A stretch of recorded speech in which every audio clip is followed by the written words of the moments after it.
I left school at 16 to play golf full time, with the vision to turn pro in my early 20s, and music wasn't really on the horizon. Local and Live's really expanded over the years. It's become a big event. It was definitely the best decision I ever made.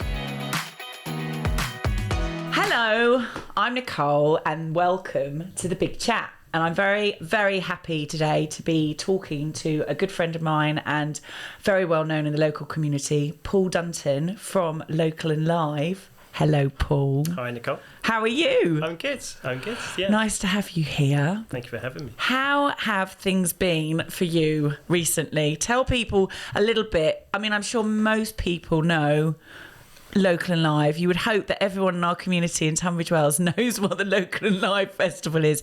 But for those who don't, could you tell people, for the benefit of today, a little bit about who you are and where you come from? Well, I'm from Tunbridge Wells, born and bred, and I've been putting on the Local and Live Festival for, I think it's 16 years now. Wow. So, from small acorns, we started out all those years ago, and the event was originally held on the Pantiles, just for 2 days originally, and then it's expanded over time and sort of morphed into this 4-day festival.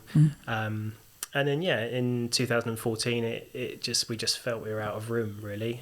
After sort of 8 or 9 great years on the Bantiles, we just needed to find a slightly bigger home. So we moved the main hub of the festival to Calverley Grounds. And then since then, it's also added like a fringe festival to be part of it as well.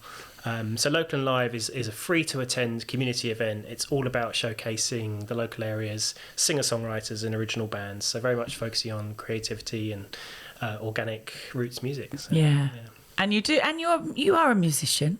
Yes, yeah. Yourself, you do play an instrument or two, don't you? I do, yeah. I play piano. And I do a lot of writing on guitar. But piano is definitely my first instrument, and I have my own group, and it's good fun. Has the group got a name? We did think about coming up with a creative name, but in the end, we all sort of, because in the beginning I was sort of writing all the music really, so we just stuck with Paul Dunton Orchestra. And the reason we call it that is because it's we're essentially trying to produce a kind of cinematic pop and folk sound with a lot of orchestral instruments being involved, so violins and cellos and flutes, and so we just went with that in the end. And I was very lucky to see you, actually, a little brief window that we had, didn't we, in between lockdowns, where you were outside the Trinity. It was one of our that was really nice gigs, outdoor gig at Trinity. That was very good of you to come along. So. It was great. I loved it. I mean, it was such a tonic after not being able to go out, and so just to be able to go and sit for a little while and watch you guys. You were great. It was fantastic. Tell us about your world in the music industry at the moment. How have things been from your perspective, and just tell us a bit about that. Yeah. So if you sort of segregate the two, so Local and Live is very much a community event, and I'm a trustee. Local and Live's become a charity now, so I'm one of 5 other trustees, and we all kind of pulled together to make that happen. The other side of my music is a slightly more commercial element to it. So, I put on showcases and events all year round for local artists that carries a ticket price. And I say slightly commercial because it's not really a massive earner for me, because ticket prices are only between £5 and £10, and by the time you pay the artists and pay sound engineers and factor in costs like marketing costs and things like that, there's not a lot left. So it's kind of a labour of love, if you like. But I do a lot of events at the Grey Lady Music Lounge, the Tunbridge Wells Forum, Trinity Theatre, the Assembly Hall Theatre. But also I have spread my wings a bit further. I've done showcases in Maidstone and London as well. So it's, on the whole, I'd say it's kind of focused to Tunbridge Wells, really. What's happened during lockdown since the pandemic started is that business just has come to an end, really, because obviously we haven't been able to put on live events. And I've found ways to adapt and keep things going on a small scale, but the live side of it has been completely just cancelled, really. I mean, you came to the only, I think we did 2 gigs in between lockdowns, one of which you came to, and we got asked to do a drive-in festival at a pub in the park in September. So that was quite a unique experience. How did that go? I saw that. Yeah, amazing. I mean, we were supporting Keane, which was fantastic. To meet them and be on the bill with them. But yeah, it was quite surreal playing to what was essentially a big car park. People in cars. Yeah. But thankfully the weather was good, so people could sit outside in the grid. Yeah, that would have been weird in the rain. Windscreen wipers going, is your. Yeah, I mean, it was a really, definitely a unique experience. I mean, for example, when you finished a song, if people really liked it, they'd beat their horn. And there were lots of good things about it. And it was really important to try and, keep things going. And I think Pub in the Park did a good job of that. Yeah. But to be honest, like that was just one treat really. I mean, it's been difficult. For example, some of the venues I've showcased at have now stopped. Stopped as in that's it. They've closed down because they can't keep going, and there's only so much savings that they can tap into, and so that's really sad. But thankfully, most of the venues that I've worked with in the past are continuing on. So when restrictions do lift, I'll definitely be carrying on, as it were. Absolutely. And has music always been something that's been in your heart? Has it always been? Because obviously, we like to talk to people here about how they got where they are, and how they've sort of achieved what they've achieved. I mean, as far because I know you do a few other things. We have had a golf lesson. That's what I'm going to say. I just remember you saying to me, I think you possibly might have said that I got a bit frustrated or a bit angry with my club. I think there's footage of it actually demonstrating that. Did I say there was more rage than finesse? More rage than finesse. I don't know what you're talking about. But yeah, I was. But you do a lot of. What are the other things that you do other than music? Yeah, I mean, it's to be honest, like music and golf are my two things really. So I turned professional, I think it was in 2001, and for the first few years I just played. I played tournaments full time, and then after that I sort of decided that because I also had this big passion for wanting to do music events, and I was not sure, but in the end I made a decision to become a golf instructor, so I could teach on a freelance basis, and then build up the music event side of things. So they've definitely been the two most constants in my life from a career point of view. And I mean, to be honest, like I left school at 16 to play golf full time. So my first job, I was working in the Barn nightclub in Hildenborough, which doesn't exist anymore. Oh, I love that. It burnt down, didn't it? Yeah. I was everyone worked there. It was brilliant. Yeah. When I was 16 collecting glasses, that was my... I don't remember seeing you there, but it could have been because I had a few drinks maybe, I don't know. Like most people that were there, You were collecting glasses? That was my first job, I just... so at that point in my life, my whole aim was sort of to continue on playing full-time amateur golf, as a junior, and then playing men's amateur, with the vision to turn pro in my early 20s. And music wasn't really on the horizon. It had been from a very young age. So you always played the piano from a young age? Yeah, from like as young as 6 or 7. Oh, wow. Yeah, but it really had, my whole sort of early to late teens was just all about sport and golf in particular. So music was really a distant thing at this point in my life. But after a few years of doing the golf and deciding to do the instruction and teaching and then have music events running alongside that, suddenly the music hall came back, and that's it really. I haven't sort of looked back. That's amazing. That's great. And tell us about your, obviously because when I first met you, it was when I just started to do the soapbox and you were doing local and live, and that was a beast. Like you said, you were running that on your own for a long time, which is, you've got some incredible friends in the town. Tell us about your sort of connections with the forum and things, because the guys there, how's that all working? Yeah, I mean, we have a great relationship with the forum. Yeah. And in fact, Jason Dorman, he's a trustee of Local and Live. Yeah. So, but yeah, in the beginning, I was definitely on my own. But then I look back now and I think, well, maybe I was just a bit too protective as well. And I had this sort of view that, you have to do everything yourself. And I know hindsight's a wonderful thing, but perhaps I could have let go a little bit and asked for help a bit more. And because I had really good friends of mine saying, Paul, you're going to burn yourself out. And I was like, no, I've got, endless energy. But actually, it definitely took its toll a little bit, the workload. But I'm glad that I did open it up as a festival and have more friends and partners get involved, and it actually helped Local and Live become the event it's become. Absolutely. And now I have, right at the beginning for me, I was just really sort of focusing on the Grey Lady as a venue to utilise, but I now showcase at lots of venues across the town. And, so yeah. And did that make a real difference when you had that support? So you sort of talked about not asking for support. That's interesting, because you always come across to me as you're very calm, and you're very, you've got a cheeky sense of humour, but you're very calm, and I've always sort of, like you say, that rage over finesse. I get a bit more like when I can't do something, and I always used to say to you how great it was that you just seemed to deal everything that was coming at you with that event. But from what you're saying, it sounds like actually, maybe some of that was just being in control as well. Sort of, did you find things got easier then when you started to let people come and help? Because that's the collaboration, isn't it? Which I think more people are doing now. I know I'm doing now as well. Yes, definitely. Sometimes when something's your baby and your passion, it is quite hard to let go. Because you worry that, it's other people might not respect it like you do, or want the best. But no, I've been really, really lucky with many friends who've come on board and understand the vision and what Local and Live is all about. So it was definitely the best decision I ever made. And I really feel, Local and Live's really expanded over the years. It's become a big event, and it's definitely not a one-person job. No. So it couldn't have evolved really had I not sort of made those decisions to get people on board.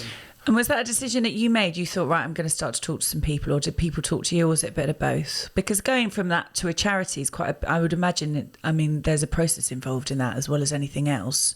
Yeah, there is a process I knew nothing about, and it was in fact a local musician who's also a local businessman who just said, can we meet for coffee? I'd really like to know a bit more about Local and Live. How does it work? How are you coping with it? And talk me through how the financial side of it works, and how do you pay for that stage, and and all that sort of thing. So I sat down with him and sort of spilled my guts and told him everything, and he said, well, it's basically, and there's no tickets, it's free to attend, it's a community event, have you thought about making it a charity? Which you might find by doing that, it will open up more funding opportunities for you. But it kind of deserves that status. It does. The fact that it is this community event, and it is focusing on grassroots music, and don't you feel that's a natural fit? And I was like, do you know what? Yeah, I think it is. But I said, I'm going to need some help to make that transition. And so we formed a board of trustees, based on, their sort of standing in the local music scene. Jason Dorman was a perfect person to ask. And we have Peter Taylor from the Royal Oak, Nigel Bent from the Royal Oak, and then a local musician called Barney Jameson joined, and Lauren Brooke has joined as well. So that's a lovely balance of people. Amazing. Who all have different skill sets and have the same aims, to make the charity thrive and make Local and Live continue year after year. And do you have a kind of almost like a sort of, not a code as much, but because I've been involved with something recently where it's like whether we make it a non-profit org or this, and it's interesting because you do have to really sort of all be on the same page, don't you? Which is when there's, like you say, there's trustees involved or a committee. It's, however wonderful you get on with people, you never really know what people are like until you work with them, do you? So it's, like you say, passionate about something. It's something that was born from your love of wanting to do this, and now you're working with other people. How have you experienced that? It sounds like you've had a good experience of that. Yeah, definitely. Because I think, we all agreed that Local and Live was doing well in terms of the event sort of taking place, if you like. It runs well, and it has great music, and it has a good following. But there are always areas that need to be improved. And for Local and Live, for example, social media needs to improve. The funding element needs to become a bit easier. We as a charity, we want to show people how we're not just putting on the event, but how we're working with younger people to give them opportunities, whether it be in sound engineering or in the live That's event interesting. Side of things. So there's a whole sort of like an education part of it as well. And that's very much part of our remit, as a charity. So we're still in very early stages, And because of the COVID break, we haven't been a charity that long, really. But for us, it's all a learning experience. But I feel very confident in those people, my fellow trustees, that we've got the right team, to help take it forward. And yeah. And when I did a little bit of digging, about you, Mr. Dunton, and it was interesting. And I watched a TEDx talk that you did back in.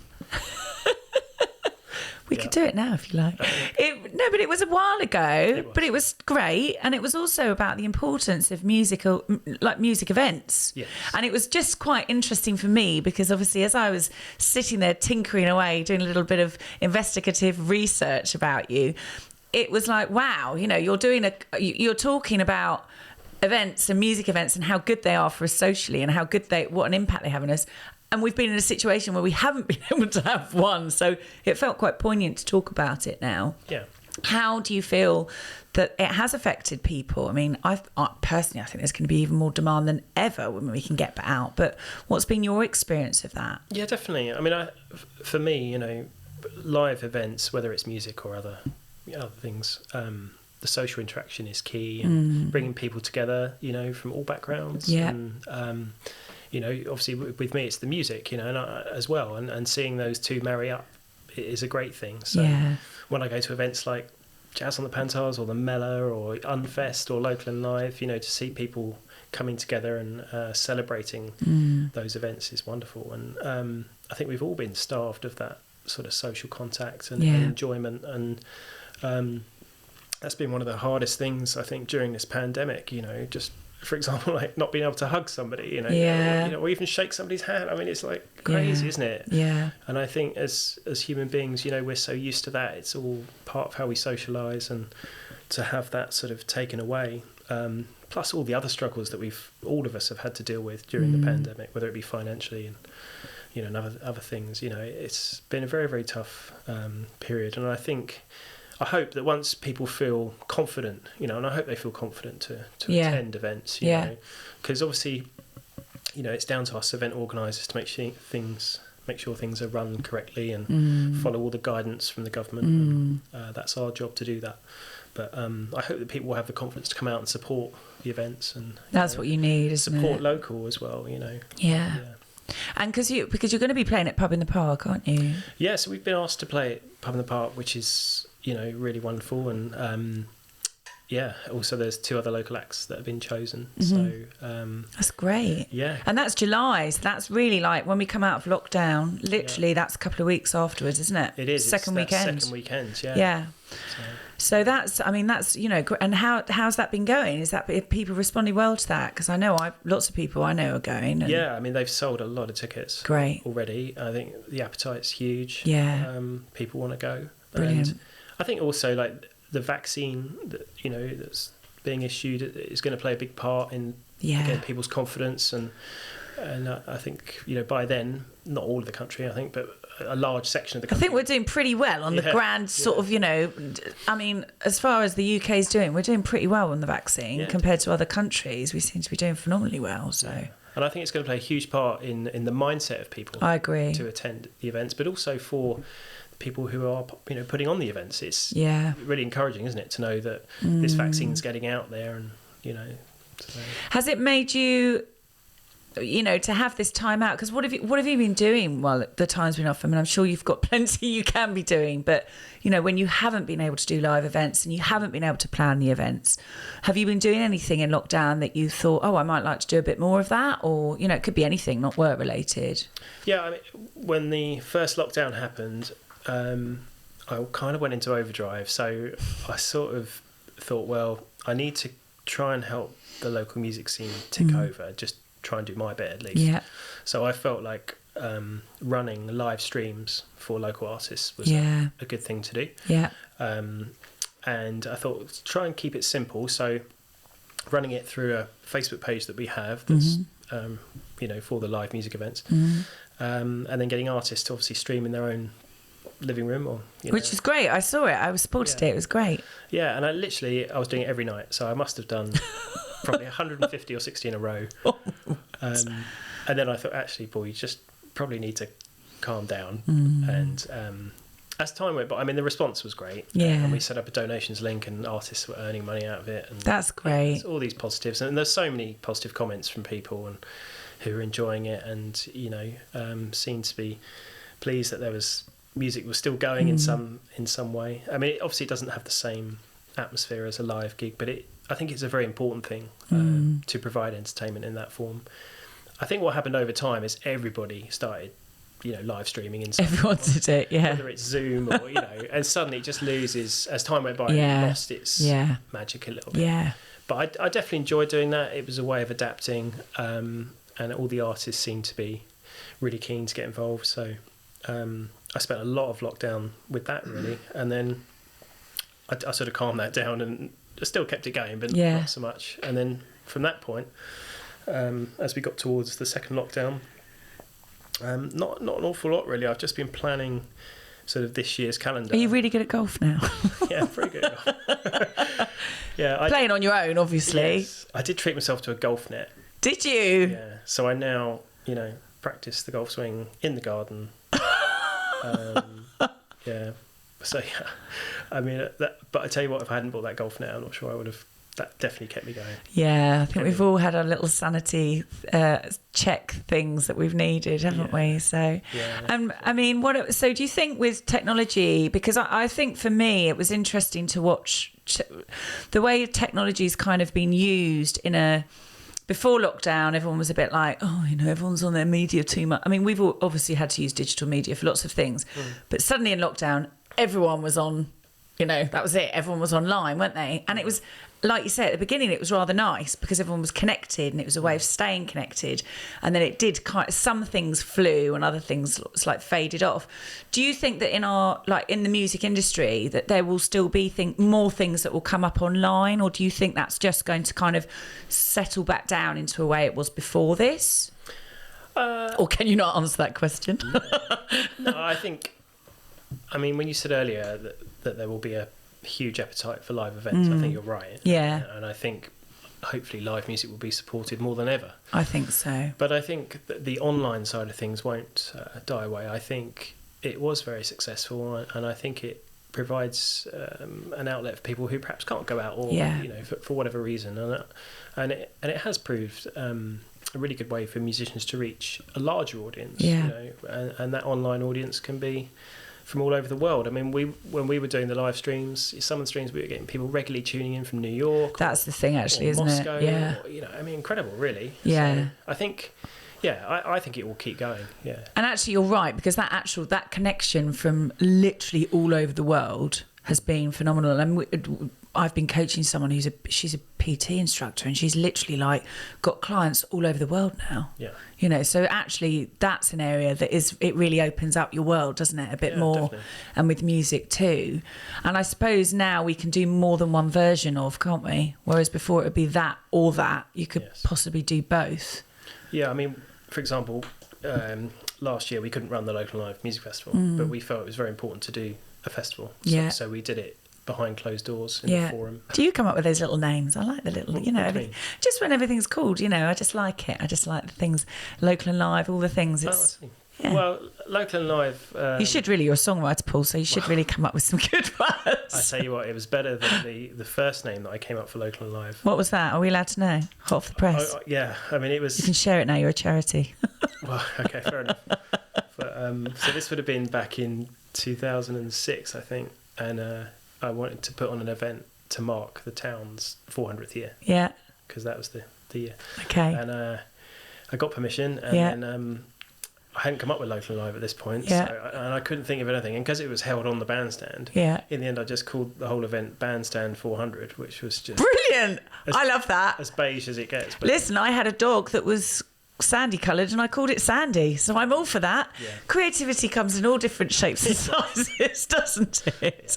But then Local and Live was born, so it's quite a different... What other things are you doing? You've obviously got your band. You're really heavily involved in supporting musicians as well. I think you don't probably pat yourself on the back nearly anywhere near enough, because you are really supportive of other musicians and you understand, don't you? And in your TEDx talk as well, actually, that was something that was really, for me, it was really interesting, because you not only talked about how important it is that people have music for their own happiness, but also that you need to support people doing it, and it is a business, because it's easy for people to turn up and go, oh, this is great, everything's fantastic, but you're very supportive of acts, aren't you?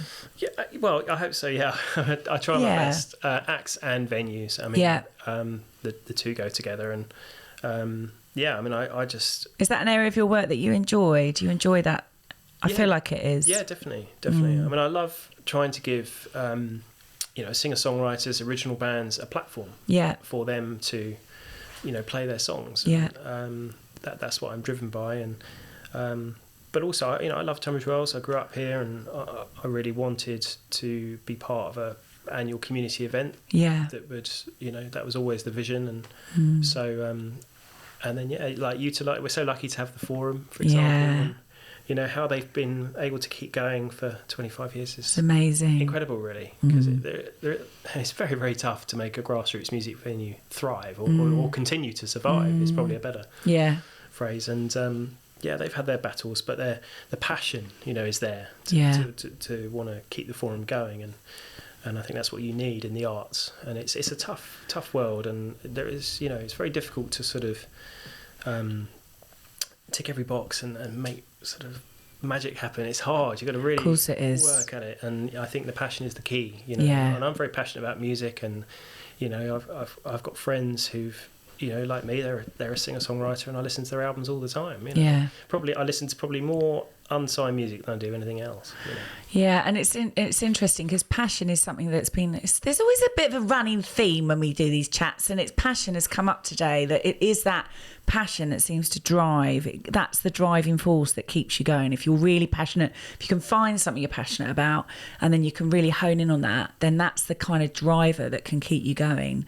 And when you're talking about unsigned artists as well, because I mean, we had Vicky on recently, that was she did The Voice, and I know that you've said you've worked with Vicky in the past, and it was interesting how that all came about for her, and how she handled that. How have you worked with people through lockdown? Has there been anyone that's come up that you've been particularly like, oh wow, I wouldn't have noticed you before if this hadn't happened, or Well, I think, for example, with Local and Live, we have such an amazing pool of artists. There's probably 500, 600, 700 acts. It's amazing. That I'm working with. I mean, not all the time, obviously, but I'm in contact with, or have the opportunity to do a show with. So there's a large pool of talent in this area, and obviously at the moment, I'll be honest, I haven't really been approached, and I wouldn't expect to be during a lockdown.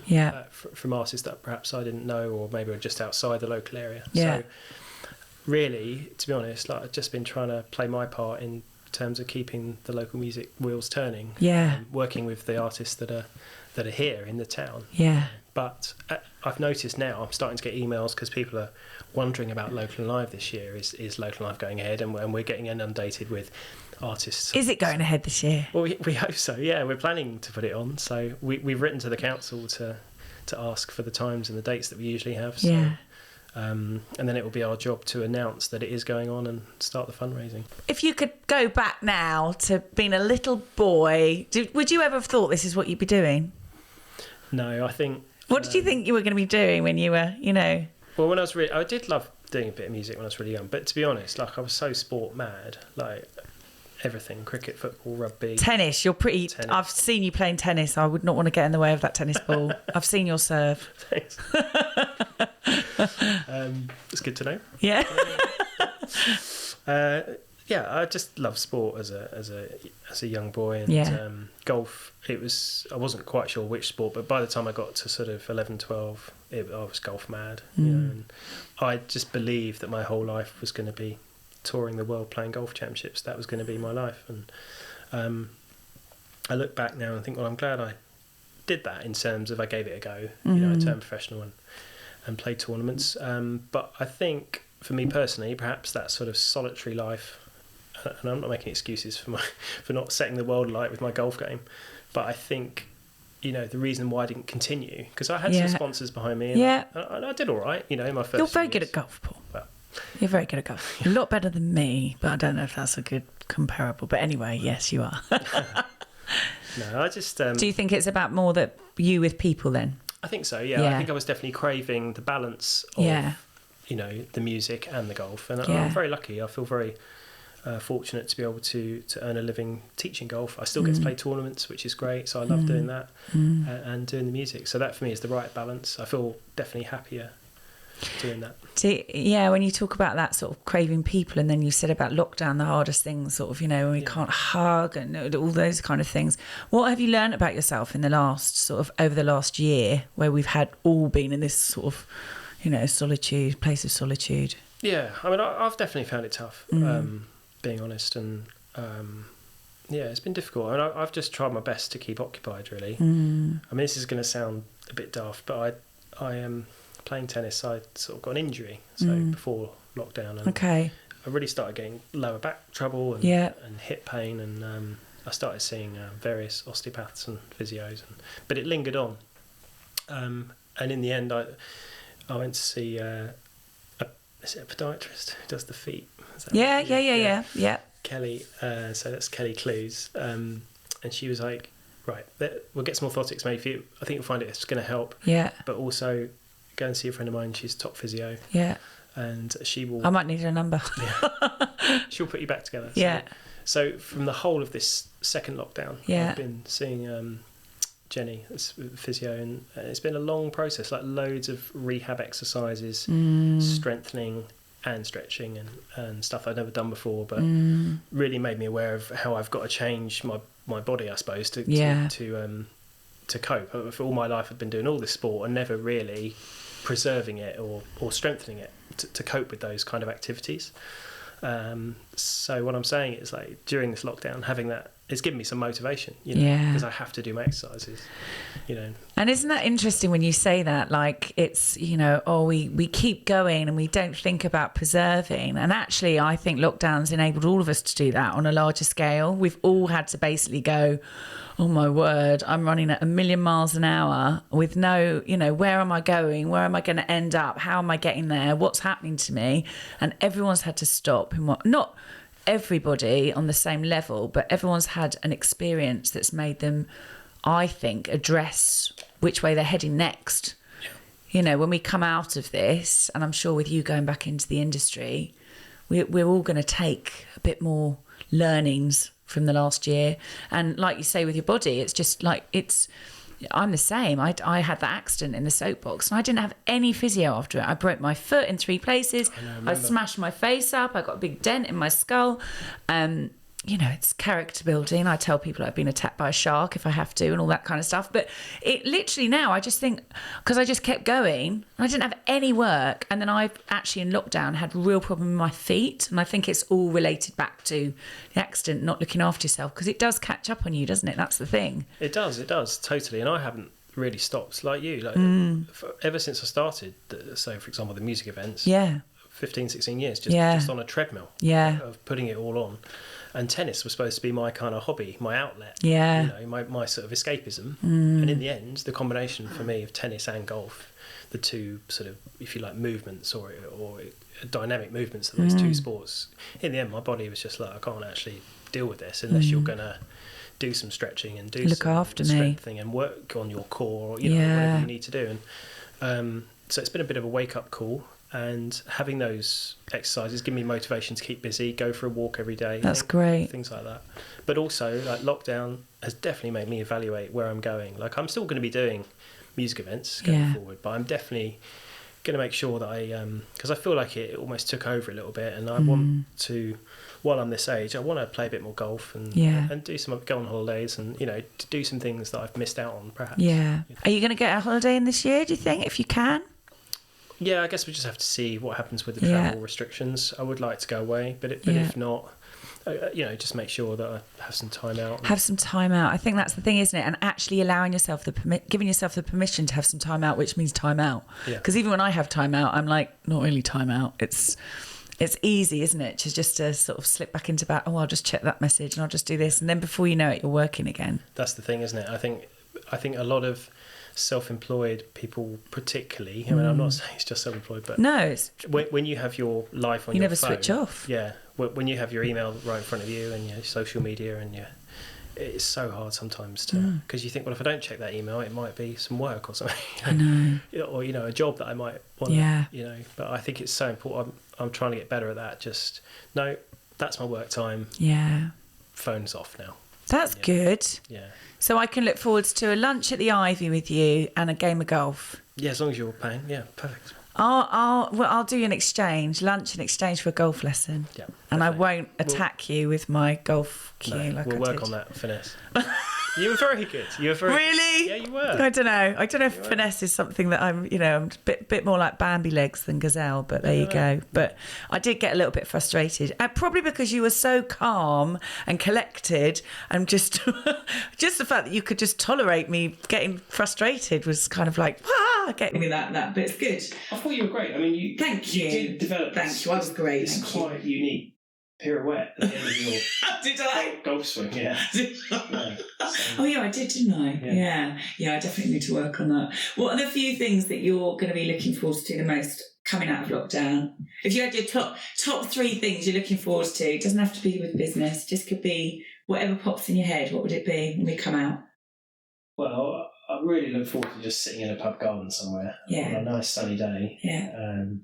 And having a pint with some friends. I really look forward to that. Yeah. I think just being in that ambience and atmosphere. Yeah.